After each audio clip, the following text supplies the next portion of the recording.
the internet is open source and is developed by volunteers who are working in this way. Yeah. And by a lot of measures outperforming or certainly outlasting companies that perhaps are working in more traditional ways. And so I think I came into this seeing that and knowing there was something there that perhaps gave me the confidence to push through then the discomfort. Because I think the thing I learned was that it is really uncomfortable and scary at times.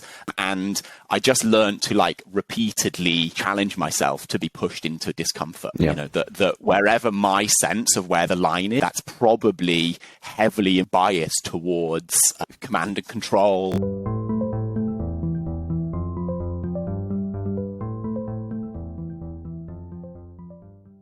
Hey everybody, welcome to Leading from Afar, a podcast by remote leaders for remote leaders, aimed at sharing knowledge and experience to help make remote awesome within your companies.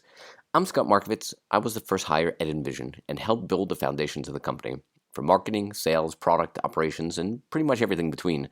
I've also mentored and consulted with hundreds of early-stage startups, including a bunch of remote ones. Each episode, we'll speak about hot topics, trends, and the future of remote work.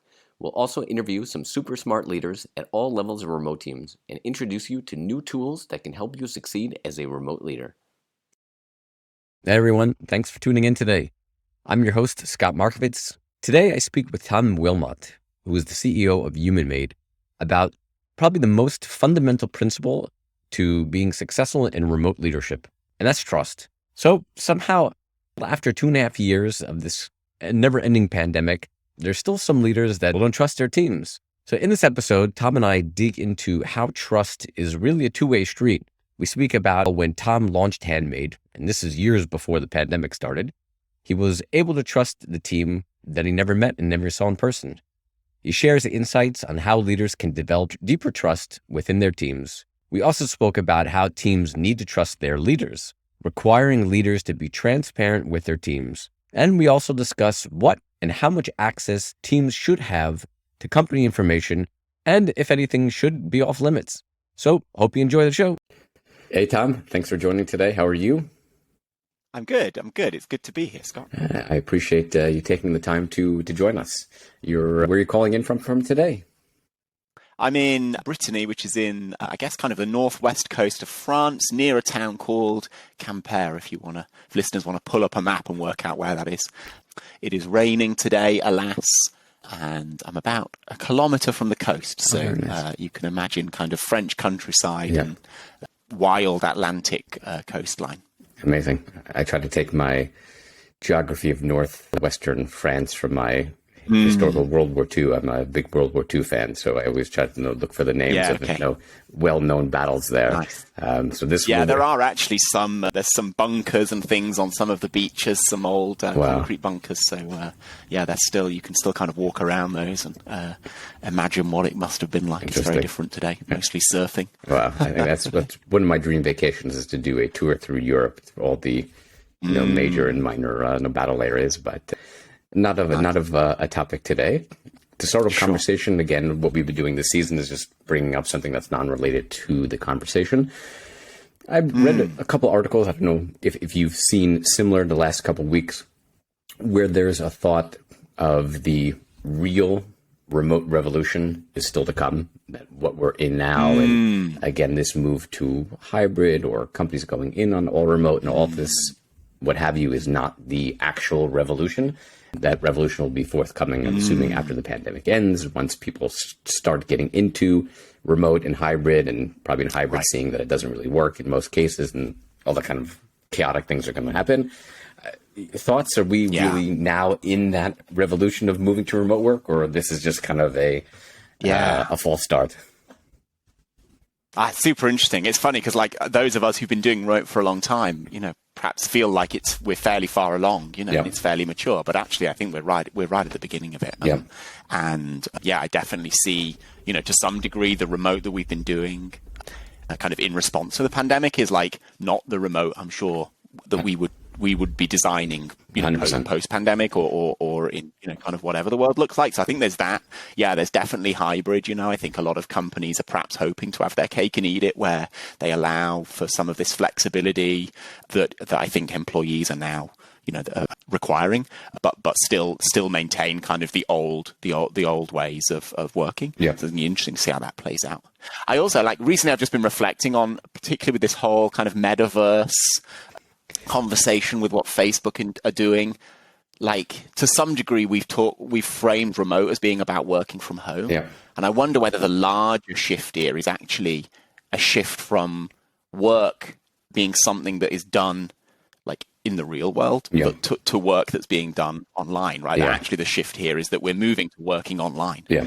We're moving to working digitally. Yeah. And I think perhaps that's actually the bigger shift. It's an interesting point. One of the conversations I think we spoke about, or maybe outside of the podcast, the whole metaverse. I'm personally not bullish on this area. I don't see this becoming the future of remote work, of seeing people remotely through goggles. I think there's so many logistical things and issues outside of that. But the one thing I do like what you said, it's something that I've been saying and trying to push, that what we're seeing now, and again, there's a huge revolution in work, how it's being done. It's not the idea of remote work. It's not the idea of location. I think it's a much deeper level. It's getting finally from that point where historically we have lived to work, unfortunately, and we're now finally scripting that and switching that over to finally getting to the point where we're working to live. And I think we see it's location, right? So the location independence allows me to live the life I want to live instead of commuting and spending an hour on a train in the morning, in the evening, and my life being kind of bookmarked outside of work, which is in the middle. I get to take my kids to school. I get to do things with my spouse. I get to do hikes, surfing, or whatever it may be. I get to live my life, and work just kind of nicely, interacts with that.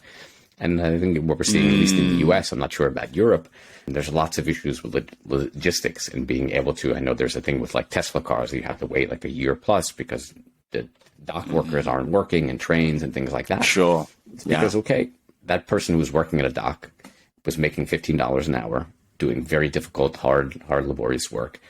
But instead, during the pandemic, they could drive an Uber 3 hours in the morning, live their life, spend time with their family, kids, doing what they want, and spend a few hours in the evening driving Uber and make maybe 3, 4, 5 times as much.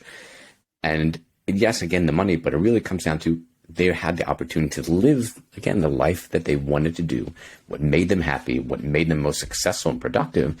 And I think that, for me, that's the future of work. It's not specifically the location. It's not specifically any of these other, whether you pay people globally, it's each individual will get to live their life, how they want to see it, what's happier, most successful, and things like that, most productive. And I think that's the brightest part of the future, that at least that I see. Yeah, I share kind of a lot of that, and that's some of the stuff that gets me most excited. It's there's a big opportunity whilst all of this stuff is being redesigned to some degree, and the constraints are different in a digital world than they are in the physical world, and so we can, I think, design something that works much better, for businesses and for economically, but also just works much better for people. That's really exciting. And I think that's the magic of some of that magic, I think, are some of the things that as early adopters of remote work we started to see, and and have kind of has kept that passion amongst remote work kind of leaders. That's certainly what excites me. Totally agree. So the way we usually start these episodes is maybe, Tom, tell us a little bit more about yourself and tell us a little bit more about the origin story of HumanMade. Yeah, so I'm a kind of self-taught web developer to begin with. That's kind of how I started out, I guess, online, at a pretty young age, beginning of the kind of indie web movement, I guess, the kind of web standards movements in the UK and more broadly. And that was I kind of grew up online in that environment, and that led to me kind of self-teaching as a web developer and becoming quite kind of invested in that in those movements.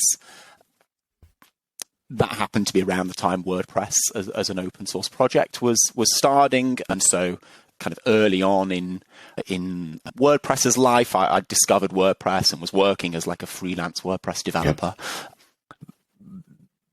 Building websites for initially friends of friends, and then for real companies, and then for particularly at that time there weren't actually many WordPress developers around who were for hire. So, and there were some big companies who actually were looking to work with WordPress, even in that early time when it was mostly blogging software.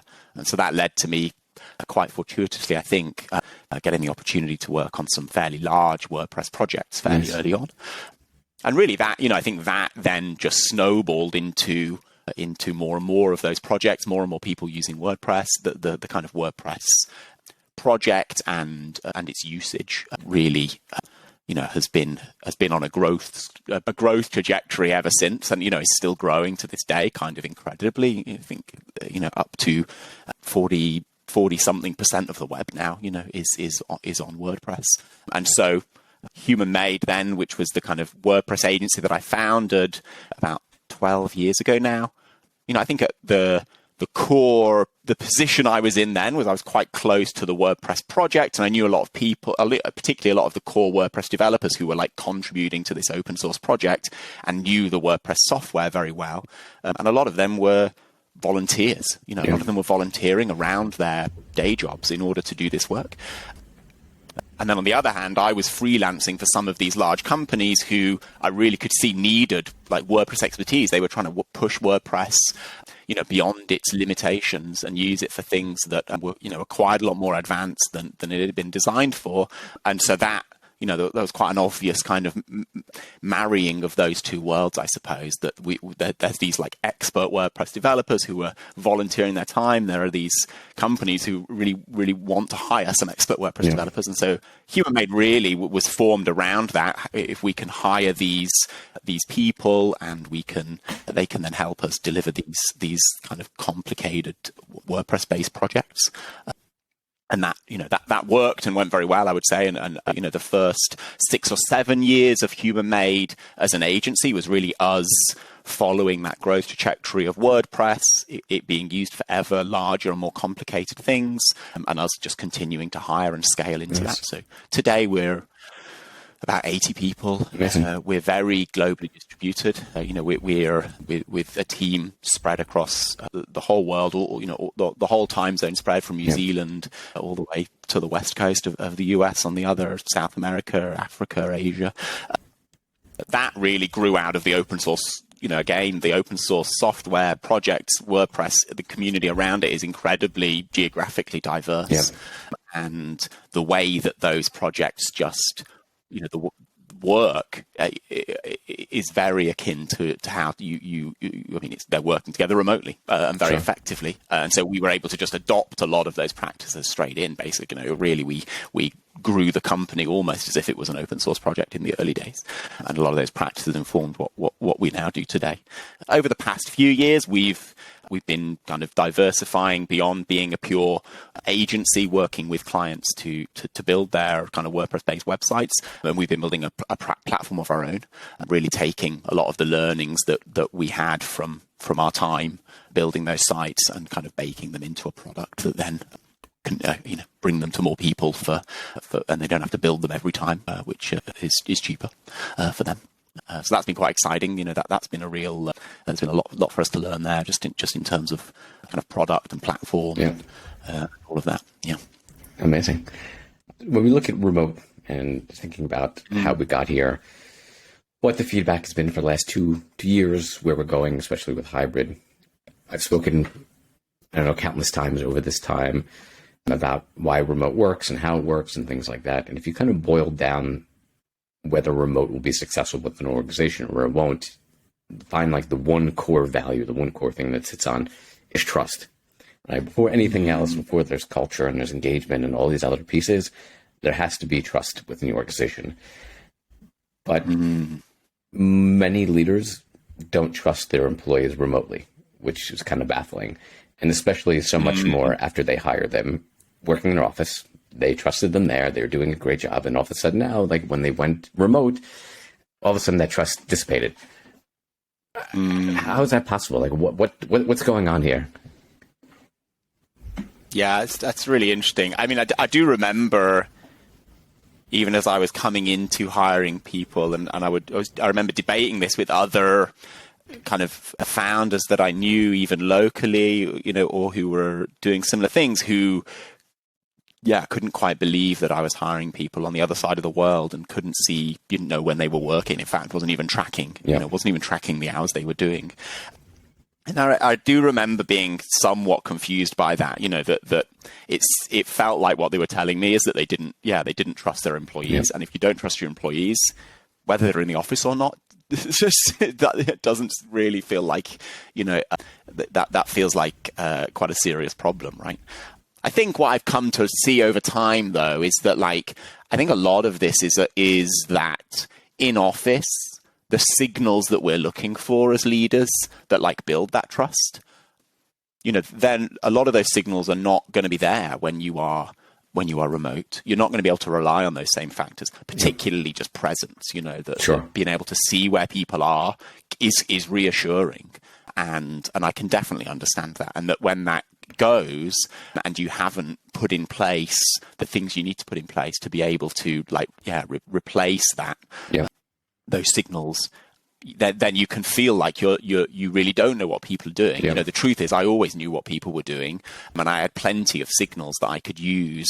And so, I was confident that if someone was joining and was, not performing, not delivering, that I wasn't going to be taken advantage of. Yeah. And so, I think it's really about figuring out what signals you need in order to be able to be confident, as a leader, and where the gaps are, and putting those in place, and and recognizing that those are just going to be different. They're going to need to be different now that you're working remotely. Yeah.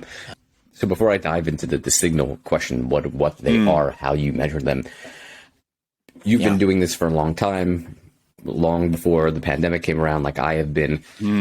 What makes, I guess, your outlook different? What did you upskill? Did you do training? What is it that you've done or that about you that you can share with other leaders who are now in the position where they don't maybe have necessarily so much trust, or they have so much trust, but they're looking for a hybrid, so they can still get what is it again maybe about you or that you've learned over the years that you can share with other people who are listening that will help them move more into that direction of, hey, yes, I from the start can hire somebody that I never even meet in person and have full trust in them that they're here to build my company, to build my product, to build my team.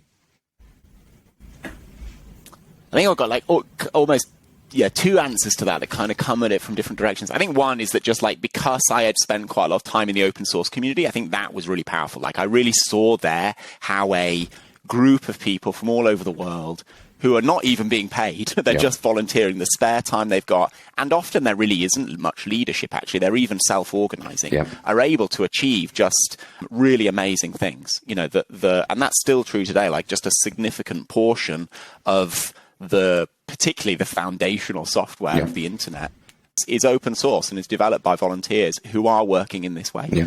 And by a lot of measures outperforming or certainly outlasting companies that perhaps are working in more traditional ways. And so I think I came into this seeing that and knowing there was something there that perhaps gave me the confidence to push through then the discomfort. Because I think the thing I learned was that it is really uncomfortable and scary at times. And I just learned to repeatedly challenge myself to be pushed into discomfort. That wherever my sense of where the line is, that's probably heavily influenced by this societal bias towards command and control and measuring presence rather than outcome and all of that, and that I should be feeling uncomfortable, and if I'm not, that's probably a sign we're not going too far. And actually, as a leader, I can always pull things back if they don't. And there's definitely been plenty of times where we have gone too far and pulled back. And so I think that expect to be uncomfortable, even embrace that, and let yourself be pushed perhaps further than it feels comfortable without feeling like you're giving up control, I suppose, or ultimately you can still roll that back. It makes perfect sense. For a while, at least a year now, I've been saying that the circle of remote is now coming back around. That at the beginning, I remember I did 10 years ago, as the first hired in Vision, we were maybe the third or so all remote company at that time, probably behind Automatic and Basecamp. And Yeah. You can never put in a job description, nice to have remote work experience, because nobody had a remote work experience. But we found that the most successful hires early on were freelancers, right? Someone who sat not in an office, didn't have somebody looking over their shoulder, was able to prioritize their time, get stuff done, and they knew how to do these things without having those pressures.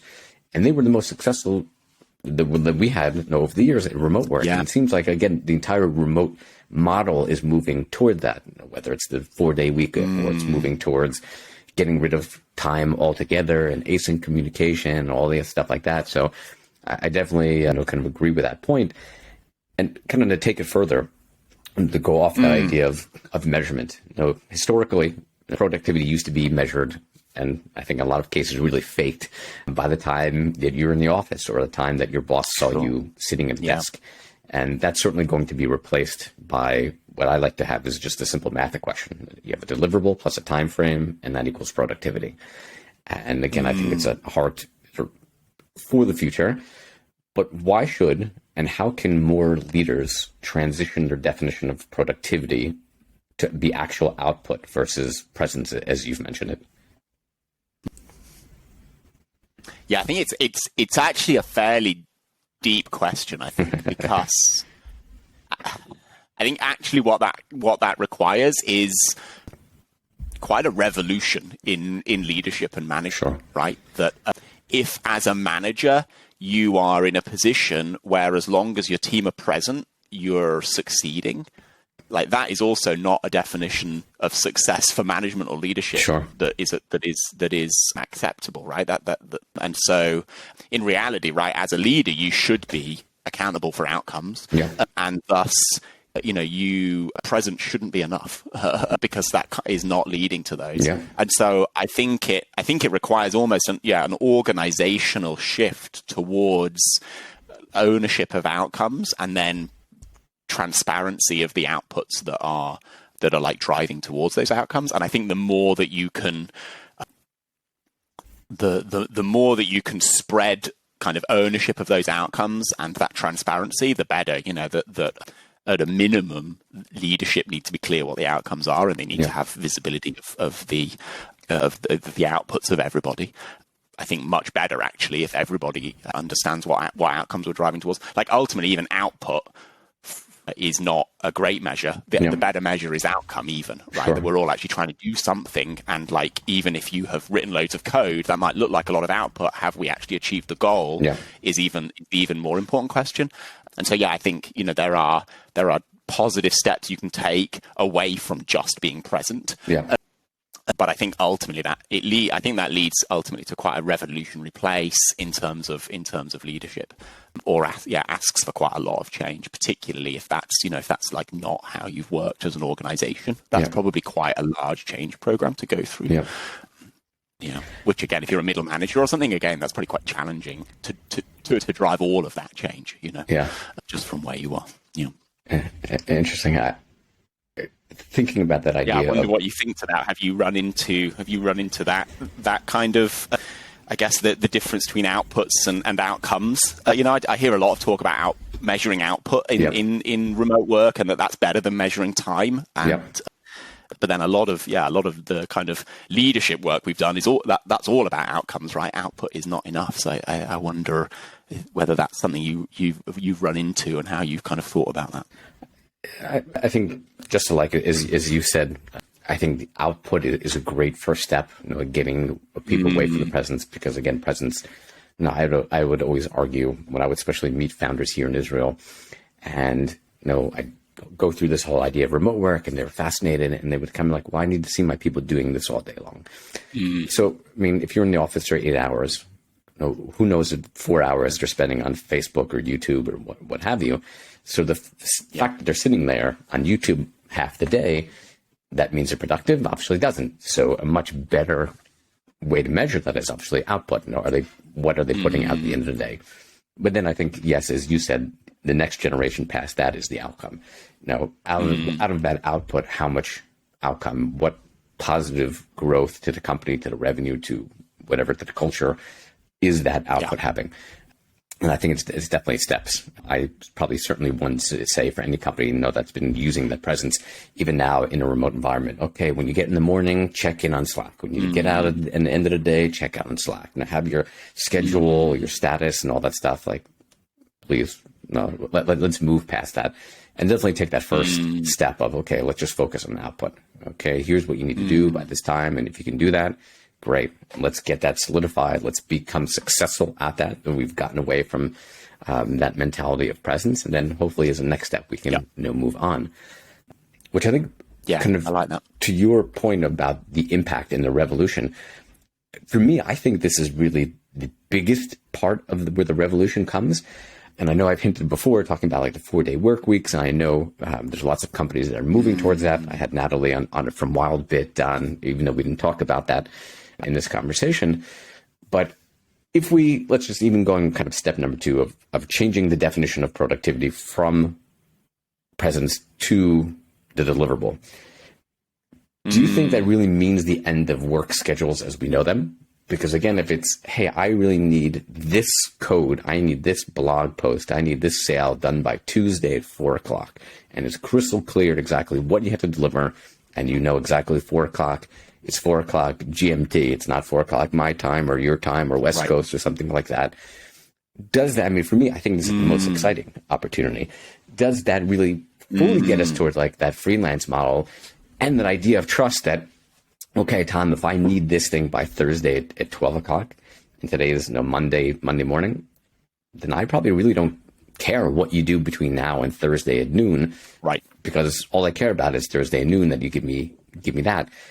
And if potentially we do that, what impact does it have for companies, and what impact does it potentially have for society as a whole? Where again, people are just, I don't want to call it like a free for all, but people have the time to do everything that they want to do instead of being stuck in work between these blocks of time.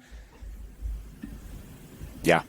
I think that's a huge side of the benefits that particularly, I think both the individuals doing the work and the managers who are managing the work can really benefit from that, right? That as the individual, the benefits are perhaps more obvious. You, as long as the request is clear, you can then design how you're going to do it, your environment around it, and you can just inevitably, you're going to do a better job of designing an environment that is conducive to you delivering that effectively than the company is going to be able to if they're providing the same environment for everyone. And so you can work at the time of day you're most productive, not the time that the company has decided arbitrarily. You can work in the way that you're most productive. You can stop and go for a run halfway through because so all of that I think is just like actually has a huge positive effect. And certainly you're just gaining. Actually, there's lots of gains in productivity from that. I think a lot of people find that in reality, when they stop tracking everyone's time and forcing everybody to just sit at a computer all day, people's productivity goes up when they do less, because actually being in an environment that suits your life, makes you happier and more productive. And so, and like similarly, I think most leaders, it's scary to let go of those things, but actually it's like much better not having to like constantly check on everyone all the time, constantly worry what everyone's doing, right? And be able to like work in an environment where you do have that trust. You know that people are going to deliver because you've got the transparency and because they've done so repeatedly before. That's actually a much more fun place to be as a leader. And so I think, all sides can gain from that. I think that there is I guess just playing that forward, everyone's a freelancer and we're just being very clear with what the requests are. And ultimately, as long as people are delivering on those requests, they have, flexibility elsewhere. And you could imagine taking that even to the extreme, to an end point where, people, if they have got the capability, can be doing tasks for more than one company, right? Who cares? Everyone, really everyone is just a freelancer, and everyone is doing the work. And I think that model can work in some areas. I think the thing I think that misses is like the opportunity to form a really strong company culture. 100%. I suppose. 100%. And so that's something I definitely have thought about a lot as we were building Human Made, and was tried really hard to make sure that we weren't just a group of freelancers who happened to be all working together, that there was more to the experience of being here than that. And perhaps another aspect of that, which I think bears thinking about as a leader, is that there can be, some of that tracking around presence and hours worked can have some value on the other side in terms of like maybe the requests that you're asking people to deliver are unreasonable, and actually people are having to work 15 hours a day to deliver them, and you don't know, and they daren't say or something. Those are kinds of there can be some upsides to everyone being in the office, and you can see them. You can see if someone's struggling. You can miss some of those things. So actually making sure that you do have some tracking and you're taking kind of responsibility for the people that are working for you. I think some of that's still important on that side to make sure that, you've got those protections in place, I suppose. Yeah. The point about the culture, I think, really resonates with me. I recorded a couple of episodes that are hopefully coming soon on the topic of asynchronous hiring. It came originally from Sahil, from a podcast I heard with him talking about how he's moved towards async hiring, where he, from what I understood from the podcast, and what got me was he just doesn't really have the interest to speak with the people synchronously, saying, if you want to speak with me synchronously, no problem, book some time in the calendar. But he personally preferred not to have that synchronous interaction. And I felt, especially being long-term remote leaders versus kind of new ones, that async, I think, without a doubt, is hard to the future of where remote work is going, and like the long-form writing related to deliverables and what you're doing, so forth. But when you're doing the async hiring and you're not putting the emphasis on having those relationships and those conversations, right? Most of the people I've ever hired in my life were hired based on culture fit. Was this person a good fit for me, good fit for the team, good fit for the company? Because I know I can always upskill their work. But potentially, like the async, it could be a slippery slope that people maybe without the long-term remote experience can kind of take it the wrong way and say, hey, yes, maybe as an introvert or maybe as a freelancer, hey, let's go this model. Let's be individual cogs in the machine that have no interaction with each other. We just come in, we do our task, we leave, we don't have the community. We're not trying to achieve the same mission. We're not trying to, hands and shoulders together, have a united front. And I fear for that. And I fear for that for the future of remote, that, as you said, like a core success to any organization, whether remote or not, is the culture, is the camaraderie. And if we move towards, I do a job, I kind of not even check in, check out, but I do some tasks, and that's like the only interaction, I'm afraid of where that may lead, because I don't think it's going to be a good thing. Yeah, there's almost a gig economy kind of vibe to that or something, which you can see that you wouldn't say that Uber drivers feel like they're a part of the Uber company culture, I imagine, right? And so I can see it. And I think that's going to be an appropriate and valid way for some people to want to work and for some companies to want to work. But that's probably quite different to building that very well-defined kind of company culture and experience, I suppose, which certainly was what we are going for. Yeah. To kind of pivot the conversation back around, our focus so far has been kind of leadership down towards the employee, but trust is obviously a two-way street. So trust has to be from obviously leaders trusting their employees, but vice versa of employees trusting their leaders. And I've known, when I came across Human Made, and we have conversations before, that the culture is very embedded with transparency. And this is kind of the big idea. I know Buffer was very big with transparency, for many years. That's seemingly kind of hard to that background idea of trust. So maybe you can tell us a little bit more about how transparent your company is to the employees. Yeah, I mean, we're very transparent. I think we're very transparent in terms of just all the work everybody's doing is as much as possible done in public. So that is simple things like everybody is in the GitHub and sees all of the work that happens across all of the projects, and you're encouraged to, as you are coding, push your work up to be public as much as possible, even before it's done. As you're writing things, share things as early as possible, basically, and try and work in public as much as possible. all of the conversation in Slack is public. Like, we really try to default to public and transparent in everything, unless there is like a really good reason to not do. Sure. Usually that's because we're discussing an individual and they've got, then you run into, I think, transparency runs into like individual privacy rights. And so we're all of the company's financials are transparent internally. We're really transparent about those. I think for us, the factors that led us here, I think in the first instance, because you are trusting everybody and because people are on other sides of the world, just having everything being the open is like a lot easier. Then everyone just can see everything. You have to spend less time reporting because the thing itself is visible. So I think a lot of it was just like, it was more efficient to begin with. It's more efficient to just all have access to everything and to all see everything. And that I think is still true today.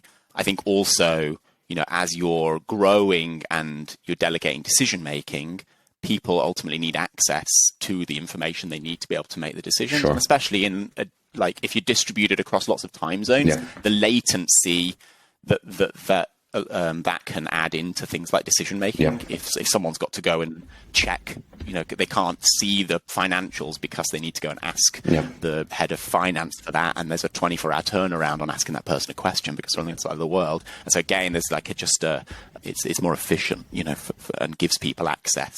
It's like they should have access to everything they need in order to make the decisions they've got to make during the day, and really approach that transparency from that perspective. I think typically even now when people join, they are shocked by the level of transparency internally. It has some obvious downsides. It's overwhelming. There is an overwhelming amount of information, and it can take time to figure out what's relevant to me and what's not, And so I think that's one of the downsides. Another perhaps interesting one, particularly from the employee's point of view, which you kind of framed this question from, is that trust is kind of continuously reinforced by working in the open. Certainly within Human Made, that's how you demonstrate that you're trustworthy. And for some people coming in, that can feel a little bit like they're constantly having to prove, they're constantly having to show everything they're doing just so that people will trust them.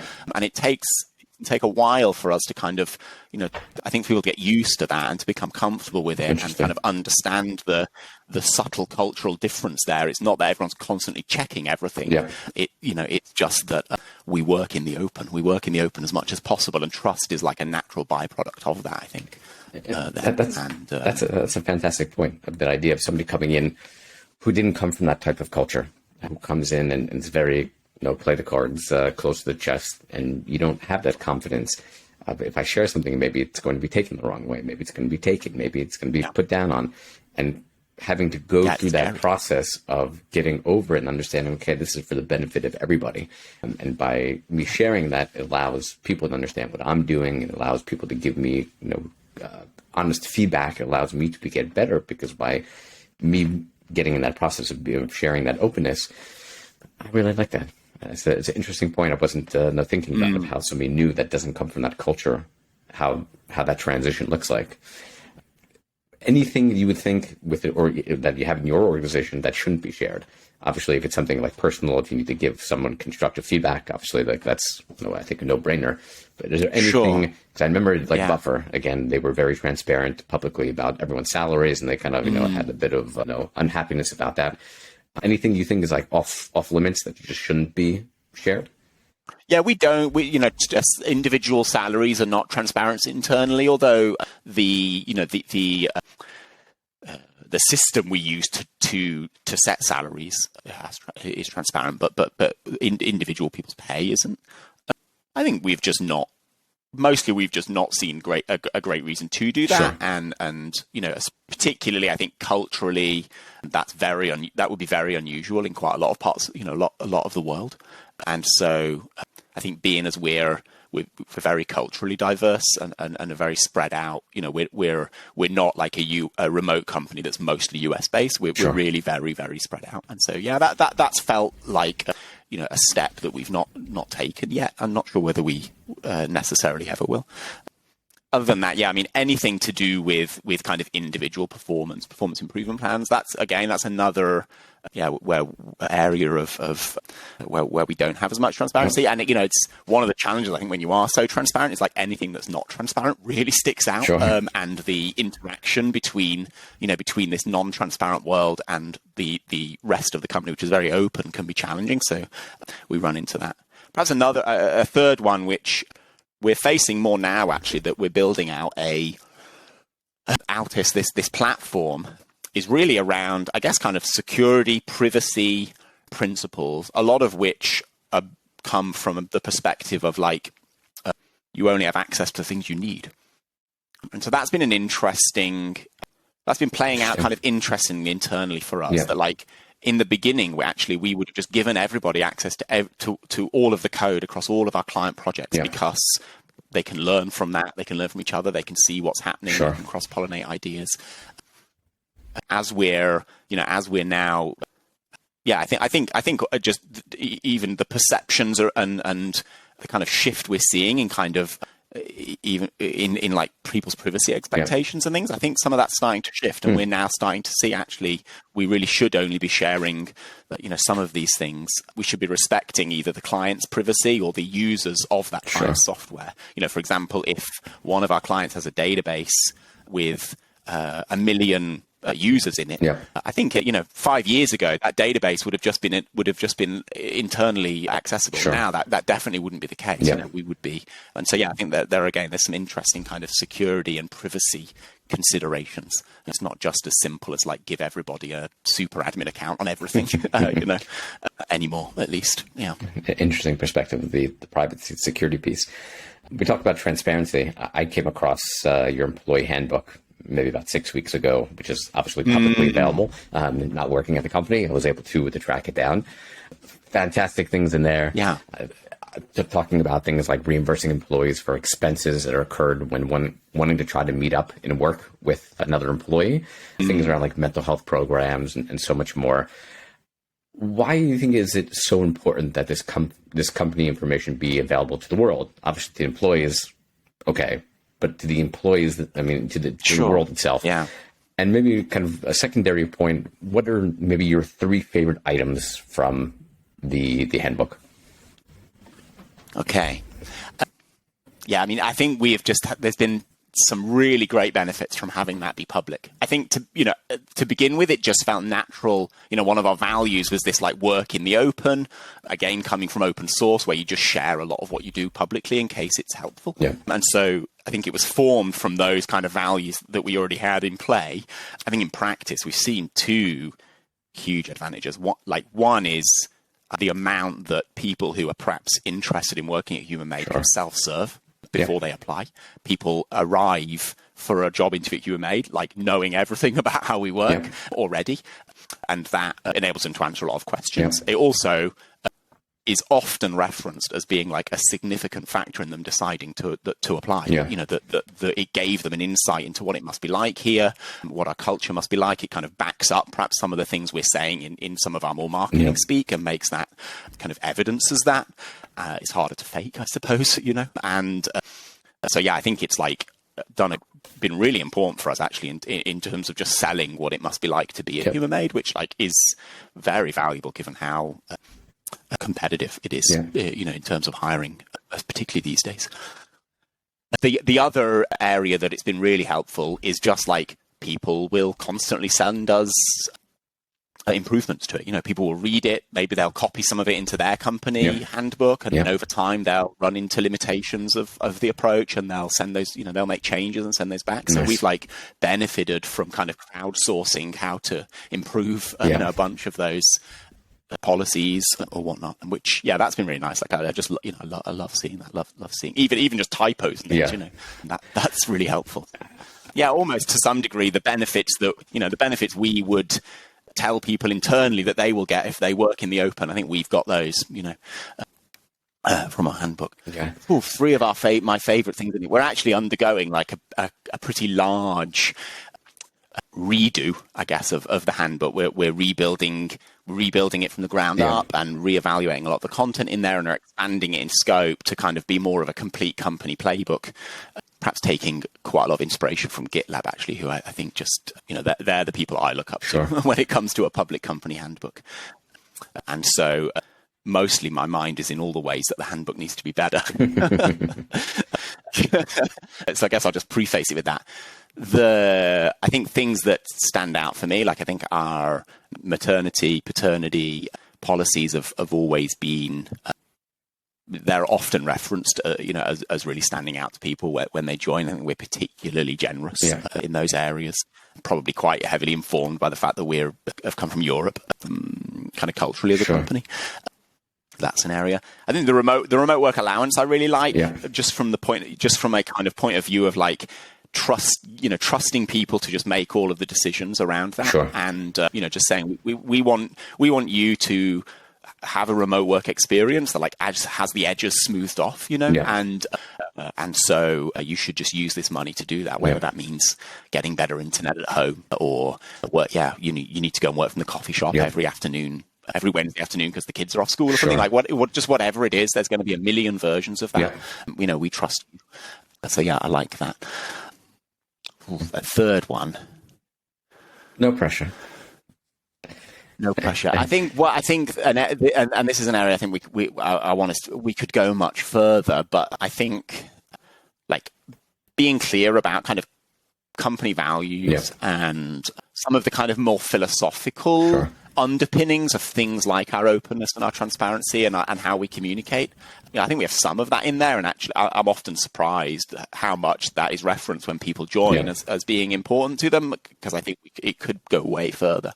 But quite a lot of this stuff, like you'd said earlier, with the outputs and then outcomes, there is like a practical step, but then there's a larger kind of more mind shift level step beyond that. I'd love for us to get more of that in there. I love this. From that point of view. I love this. Being a mentor. What jumped out to you, just out of interest, when you discovered it a few weeks ago? Yeah, I mean, I think the things you mentioned, the one that I mentioned about paying, and this is something that I've mentored probably about 1,000 early stage companies over the years, and a whole bunch of remote ones, especially the past 2 years. And especially when we talk about arguments of office and hybrid and different things like that, I said, okay, well, you need to redesign the way you create interaction, because everything has to be created. It's not going to happen by itself. Everything has to be intentional. So if everyone didn't happen to live in the Paris region, so instead of having an office where everyone comes 3 days a week or whatever it is, 3-2, rent a villa once a month where you get together, have everyone there. That's kind of like your kickoff, whiteboarding, barbecues and chefs, and then a pool and things, and have like the team interactions. Or the thing that what I really like is that idea of, hey, again, I live here in Israel, and maybe there's someone that lives in closer to Tel Aviv, and I want to meet that person. You'll pay for me for the expenses of the bus or train to go into Tel Aviv, to go work with that person, maybe to go to lunch. Like, again, not saying, hey, this is only going to happen by having an office 3 days a week or by hybrid, but really thinking, okay, how do we incentivize and how do we create these little interactions? So if you live in a city or somewhere close to somebody, we'll pay for you to go meet them and go work with them for the day. And this is something that I've spoken about for years that I think is a fantastic thing to do. So I think that really jumped out at me probably more than anything else. Nice. But I love the idea. I mean, I'm currently, I guess, in job search mode myself. And I usually put my mentor hat on when I have these conversations. And one of the points is the worst question that should never, ever happen again. It's what salary range are you expecting? Like everyone I tell that to, I said, I'm putting my mentor hat on. I said, if this conversation goes no further, that's fine. Every job description should have the salary range in there right up front. I mean, that should be included. But beyond that, it's also, and then you have, and a great culture, and we do like this, but what does that culture look like? I mean, every one of the interview rounds that I go through, from your perspective or your level, tell me about your culture. So having that handbook is exactly what you've said. It really gives me that flavor. It gives me that, okay, if I have a child, am I getting time off? Am I getting equal time off? What's that looking like? If I want to meet up, or if I want to have mental health, and that mental health for me means going for a run. So it's not you're going to give me money to be able to buy running sneakers every couple of months and to get a Strava account, and to really give a sense, okay, this is what life is, and this is what culture actually means here, versus just putting on a job description. Oh yeah, fantastic culture and this and that. You can actually see what the company lives by and what the ethos of the company is. So I absolutely love it. Nice. Thanks. Yeah, a couple more questions. One of the things that I also liked, and I would love to maybe dig into this if we have the time, is you encourage the people who leave your company to share that transparency and why they're leaving, assuming they're leaving not because they're being forced out, but they're leaving maybe for promotion or for what have you. What has been some of the feedback that you've gotten of why people are leaving, and what have you done to implement that feedback to improve things for everybody else and people to come in the future? Yeah, great question. That's a good example, I think, actually, of something where, that pushed me as a leader into a place of discomfort, but was really required of me if we were going to live, I think, up to the values that we espouse and that we hold everybody to. Ultimately, people are leaving for a reason, and we work in the open. And part of my role is to create an environment that people want to work in and are going to thrive in. Yeah. And so when that hasn't been the case, I want to do the work in the open. I want to work in the open, even there. Sure. And so, we encourage people to share, they just write internally. We have like an internal blog network, quite similar to Automatic's P2, if listeners have heard others talk of that. It's really the kind of source of truth, I guess, for everything that's going on. Mm-hmm. And so people are encouraged to write their own posts in there, and they don't need to get those signed off by a manager or something first. The plans that come up, I think that a big one for us has been, as we've shifted from being a pure agency to also having a product, that's kind of shifted the vision of the company to some degree. And so, being really transparent about this is what we're trying to do here, I think allows people, in kind of a contentious way as possible, allows people to decide whether that's something they are motivated to be a part of, or not. Especially as a young company, often you don't have that stuff very well worked out yet, or very well communicated. And so actually people's idea of what they think it is that you're doing, there might be lots of different ideas. And as you mature as a company, you probably are going to settle in on one clear direction or a couple of clear directions. And so I think you should expect, and we certainly have seen, that some people, that clarifies to some people that that's actually not something that they want to do. So I think that's kind of scary, but also I think you have to get yourself to a place where that's also totally fine and reasonable. I think we, the most useful and perhaps toughest feedback is when it's around leadership failings.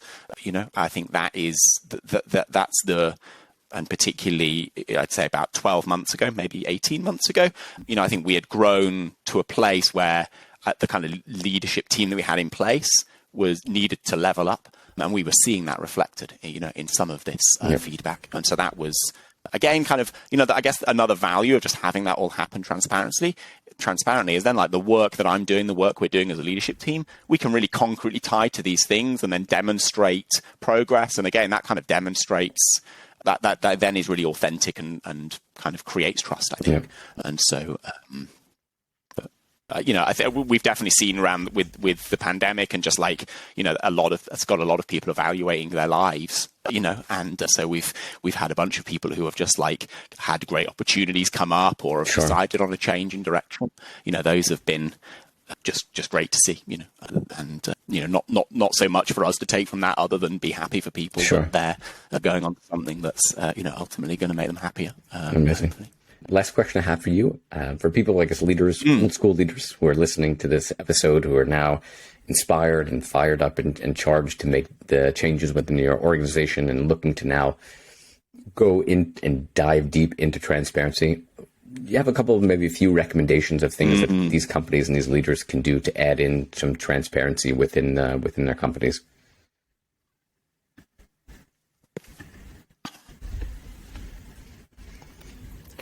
I think one of the easiest things is to just start sharing updates. One of the earliest things we did is we asked everyone in the company to share an update every week, a weekly update we called it, and it was an opportunity to talk about what you'd done that week, what that had been like, what your experience, bring a bit of your personal self into that, a bit of vulnerability. I think a lot of that, the level to which you're bringing your whole self to work and are being vulnerable, I think that's a big part of transparency. And so I think that's actually can be quite, particularly I think if there's like a cultural shift that needs to happen, then I think that can be quite a powerful thing to start doing as a leader, is to start sharing those updates and encouraging others around you to share those updates, because that will just start to get people comfortable with sharing. And it gives someone like one place where they could just put everything. And then I think you can build on that then with the more practical steps of transparency are just starting to work out, well, where's the work happening? How can we bring transparency to that work? How can we make it so that work is happening in the open, whether that's encouraging people to demo their stuff more or opening up systems or tools to anybody who's interested. One of the things that we really try to do is, as leaders, we're, through our kind of updates and communications, giving people a clear overview of what's happening with a narrative as to why that's happening and how that connects to where we're going and how the progress we're making towards our goals. And so you've got that kind of summary level view. But if you want to, you can click into any of those, and you can click into, we've just launched this new release of Altis, and that helps us work towards this goal. But I can click into that release, and I can read the tickets where we discussed which features were going to go in. And I can jump to the recording of the call where it was decided that we wouldn't ship this feature. And so anyone who wants to dig down, they can self-serve to some degree. They can self-serve and go and work that out for themselves. And but they're not just being provided that. We're not just saying, here's the keys to everything. Have at it. That's too much. That's overwhelming. There's no context. That's when people are looking at your financials and they don't understand them, and it's worrying, or they're seeing things that don't make sense. And so I think it's really important to be providing that context and that summary, but then allowing people to drill in if they want to. And of course, for most people, they won't. They're happy to read the summary, but for some, it will be really useful to be able to. And it's, even if people aren't, I think it's still really good to just kind of hold yourself to account, to work in the open and have everything transparent, anyway. I love it. I really resonate with the point about explaining the why. I'm very much a believer in all the things you do. You have to explain that why, whether it's up the chain or down the chain of, hey, we've made this change, and here how this is why, and how it impacts the company and it impacts your team and it impacts you directly. And you really, as an individual, get to understand, okay, what does it really mean for me, or how does it really affect me? So I really love that point. It's something we need to get, I still think we can make progress on that. We're very transparent in the detail, and we still mistake sometimes that is not enough, that the detail, giving everybody access to every spreadsheet doesn't explain our financial strategy, for example. And that we need to also be doing that. Excellent. More. So Cognizant on time. Obviously, I want to thank you for the time and amazing insights that you shared. For people who are listening who want to get a hold of you, find out more about you, find more about you and Made, I'm obviously going to include the employee handbook in the show notes related, but what's the best way to get a hold of you, get a hold of the company, and find out more? I think two ways if you want to find out about the company. The handbook's a great place to start. I particularly love hearing from people about that. So if you do have a look at that off the back of listening to this podcast and have thoughts or feedback, I'd love to receive those. You can also just check out humanmade.com to find out more about the company itself. And then find me on Twitter, Tom Willmot, at Tom Willmot. Which is, feel free to reach out there. My DMs are open to anybody. So again, I love hearing from people, especially if you're trying out remote. There's a lot of steps, there's a lot of scary steps. And so I love helping people out and sharing what's worked for us. And something I'm really excited about, I think, is that perhaps, which I'll just end on there, is that this, with so many companies now trying out remote in all the various ways they are, I think there's just going to be a Cambrian explosion of innovation in remote. And that's for someone who's been doing remote for so long and often running into the ways in which that doesn't really fit with the rest of the world. That's really exciting. I'm really excited to see now all of the stuff we're doing quickly become out of date because actually there's so much more innovation, I think, going to be happening. And so, also, if you are just getting started, don't feel like it's all been worked out yet. Don't feel like you're behind. We're still right at the beginning, I think. Awesome. So Tom, thank you so much again for joining us today. And until the next episode, everybody, have a great day. Thanks again, everybody, for tuning into today's episode of Leading from Afar. If you enjoyed the podcast, you can learn more on our website, leadingfromafar.com, and subscribe to the podcast in your favorite app. This podcast is all about you, the remote leaders. We'd love to hear from you with your feedback or ideas for future topics and remote leaders we should be speaking with.